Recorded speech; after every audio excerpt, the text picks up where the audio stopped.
everybody, my name is Regan. Welcome to my channel where I talk about the things that I've made, the things that have failed, tips, tricks and generally everything sewing to help inspire more people to get to a sewing machine. On today's video I'm going to talk a little bit about my sewing journey.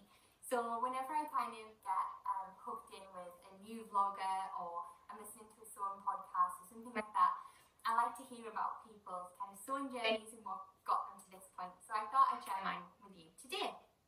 And if you're interested in kind of seeing the things that I've made so far on my journey, then you can follow me on Instagram at SewFiasco.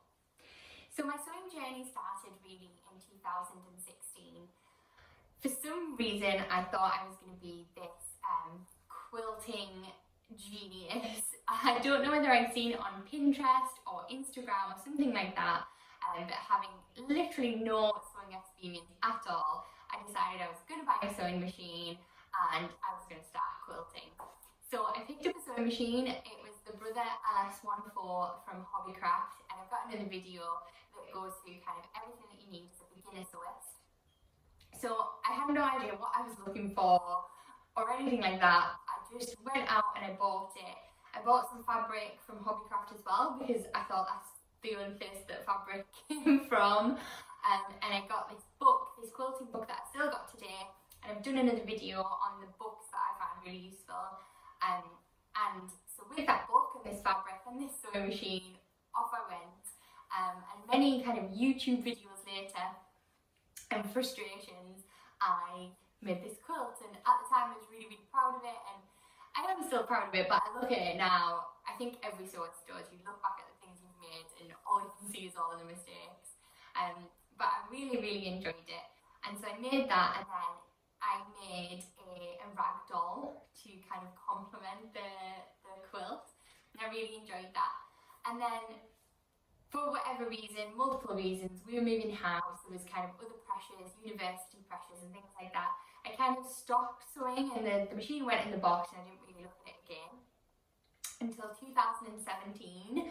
So in 2017 I became pregnant with my second son and I didn't have any maternity clothes. I was struggling to kind of find what I wanted on the high street, and somehow kind of ended up finding the sewing community, and wow, I went in deep there, straight down the sewing community rabbit hole, and found Tilly and the Buttons. So Tilly and the Buttons is probably a place that you'll find a lot of sewists started.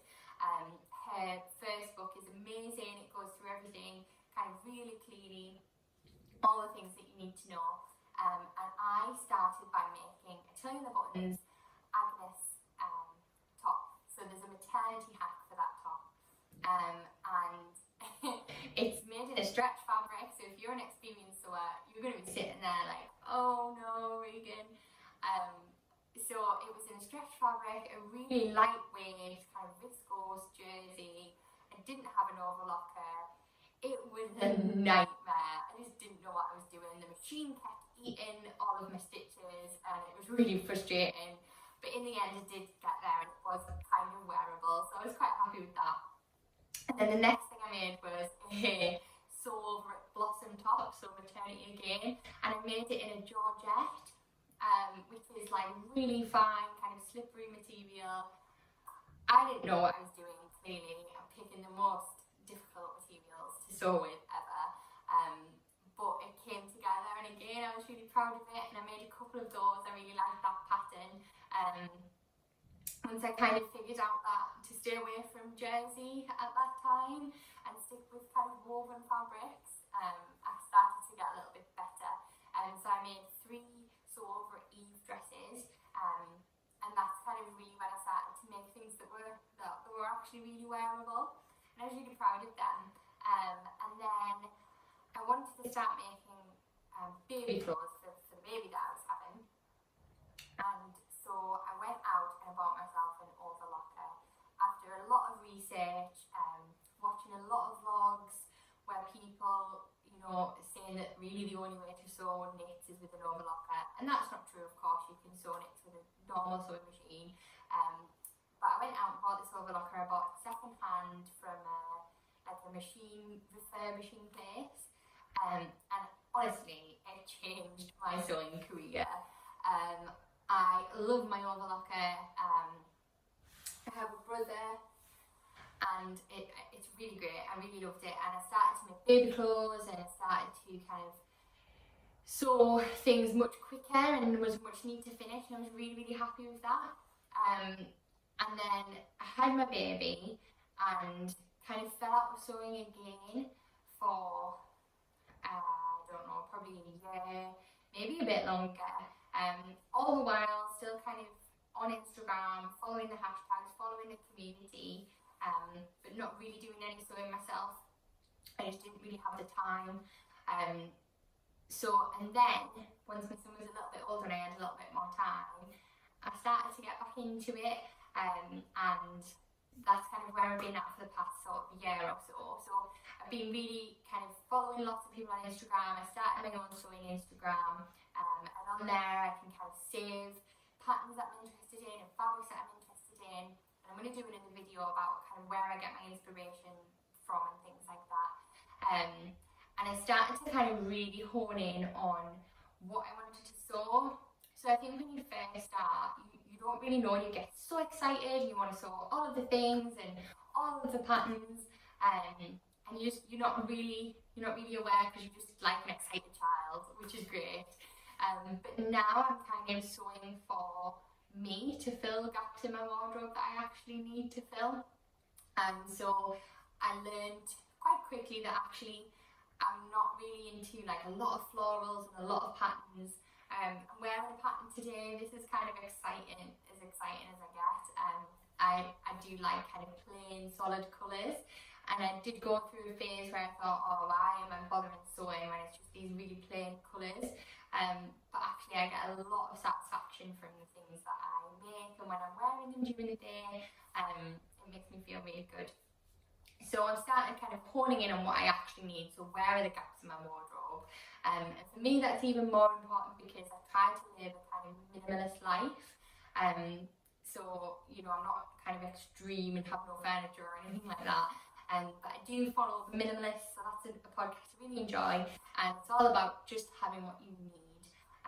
So I don't want to have like loads and loads of fabric that I'm never going to use. I don't want like 6 of the same top and things like that. I only want to sew what I need. So that's kind of a constant battle between kind of the sewist part of me and the minimalist part of me, because I do just want to sew all of the things, but I'm just trying to do what I need.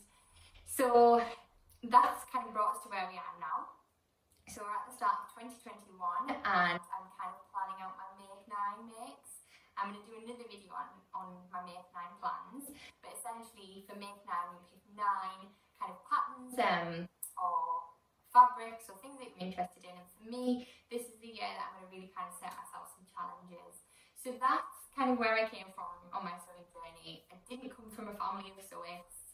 It was just a really random hobby that I decided to start, and it's kind of went up and down a little bit like that. And I'm kind of at the stage now where I'm really in love with it, and I'm really kind of I'm not an excellent sewer or anything like that, but I'm quite kind of confident beginner, possibly an intermediate now. I do really, really enjoy it, and it's bringing me a lot of kind of pleasure in a time when things are really difficult. It gives me something else to focus on, and I love being part of the community, and everybody's so great with each other.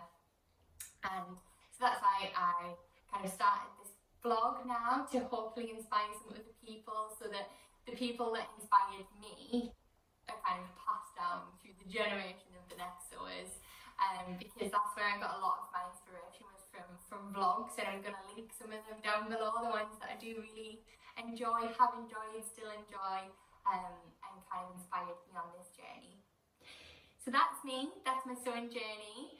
If you like this video, then please like and subscribe, and you can check out my other videos, all the other things that I'm going to be putting on there, the things that I've mentioned. I've got some other plans of things to put on there, and follow me on Instagram. That's where I kind of upload the things that I'm doing on a day-to-day basis, kind of the plans that I'm doing. I put a lot of my kind of designs and concepts and things on there, and then obviously finished products on my grid.